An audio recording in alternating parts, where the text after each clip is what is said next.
প্রিয় দর্শক, আজ আমরা আলোচনা করব এমন একটি চিরন্তন সত্যের বিষয় যা আমাদের সকলের জানা উচিত এবং হাসরের ময়দান আসলে কেমন হবে আপনি যদি সত্যি নিজের পরকাল নিয়ে সচেতন হতে চান তাহলে ভিডিওটি শেষ পর্যন্ত দেখুন। পরকালীন জীবনের প্রথম ধাপ, হাসরের ময়দান। এটি সেই দিন ও স্থান যেদিন আল্লাহ তাআলা সমস্ত মানুষকে একত্র করবেন।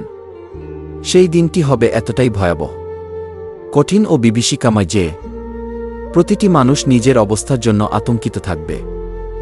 কুরআন ও সহিহ হাদিসে হাসরের ময়দানের যে ভয়াবহ বর্ণনা এসেছে তা সত্যিই গা শিউরে ওঠার মতো। হাসরের ময়দান হবে একদম সমতল। সেখানে কোনো গর্ত, পাহাড়, গাছ, আশ্রয় বা দেয়াল থাকবে না। আল্লাহ বলেন, সেদিন পৃথিবীকে সমতল করে ফেলা হবে এবং মানুষের সামনে উন্মুক্ত করা হবে। সূর্য খুব নিকটে চলে আসবে। হাদিসে এসেছে, সেদিন সূর্য মানুষের মাথার 1 মাইল দূরত্বে থাকবে। মানুষের ঘাম তাদের অবস্থা অনুযায়ী কারো গোড়ালি পর্যন্ত, কারো হাঁটু পর্যন্ত, কারো বুক পর্যন্ত পৌঁছে যাবে, কেউ ঘামে ডুবে যাবে। সূর্যের উত্তাপে মাটির উপর দাঁড়িয়ে থাকা হবে। খুবই কষ্টকর। মানুষ থাকবে সম্পূর্ণ নগ্ন ও খালি পায়ে। রাসূলুল্লাহ সাল্লাল্লাহু আলাইহি ওয়াসাল্লাম বলেছেন, মানুষ হাসরের মাঠে খালি পায়ে, নগ্ন অবস্থায় এবং খতনা না করা অবস্থায় উঠবে। সবাই থাকবে একেবারে অসহায়। দুনিয়ার কোনো পদপদবি, সম্মান বা ধনসম্পদ সেই দিন কোনো কাজে আসবে না। মানুষ থাকবে চরম আতঙ্কে। মা তার সন্তানকে ভুলে যাবে, ভাই ভাইকে চিনবে না, বন্ধু বন্ধুর কথা ভাববে না। আল্লাহ বলেন, সেদিন মানুষ তার ভাই থেকে পালাবে, তার মা ও বাবার কাছ থেকে দূরে সরে যাবে। ঘাম ও ভয়াবহ গরম। মানুষের ঘাম থেকে সৃষ্টি হবে ঘামের স্রোত। কেউ এতে হাঁটু পর্যন্ত, কেউ বুক পর্যন্ত, কেউ সম্পূর্ণ তলিয়ে যাবে। রাসূল সাল্লাল্লাহু আলাইহি ওয়াসাল্লাম বলেছেন, সেদিন মানুষ এত ঘামবে যে তাদের ঘাম তাদের মুখমণ্ডল পর্যন্ত চলে আসবে। কেউ তার ঘামে ডুবে যাবে। সময় হবে দীর্ঘ, সহ্য করা কঠিন। হাসরের ময়দানের একদিন হবে 50,000 বছরের সমান। অথচ সেখানে বসার সুযোগ নেই, বিশ্রামের জায়গা নেই। সবাই দাঁড়িয়ে থাকবে। মানুষ অপেক্ষা করতে করতে ক্লান্ত, পিপাসার্ত ও আতঙ্কিত হবে।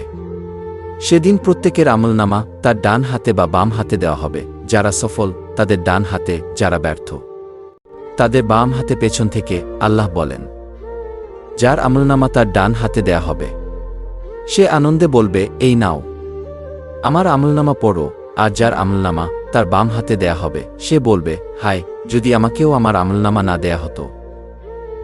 কিয়ামতের দিন যে 7 শ্রেণীর মানুষকে আল্লাহ তাআলা তার আরশের ছায়ায় আশ্রয় দিবেন, যেদিন আরশের ছায়া ছাড়া আর কোনো ছায়া থাকবে না। 1, ন্যায়পরায়ণ শাসক, যে শাসক ন্যায়ের ভিত্তিতে শাসন করেছে এবং প্রজাদের অধিকার রক্ষা করেছে। 2, সে যুবক যে তার যৌবনকাল আল্লাহর ইবাদতে কাটিয়েছে, এমন যুবক যে তার জীবনকে খেলধুলা বা গুনাহে না ডুবিয়ে আল্লাহর ইবাদতে নিয়োজিত থেকেছে। 3, যে ব্যক্তি মসজিদের সাথে হৃদয়যুক্ত থাকেছে, যার হৃদয় সবসময় মসজিদের প্রতি আকৃষ্ট থাকে এবং নিয়মিত নামাজ আদায় করেছে।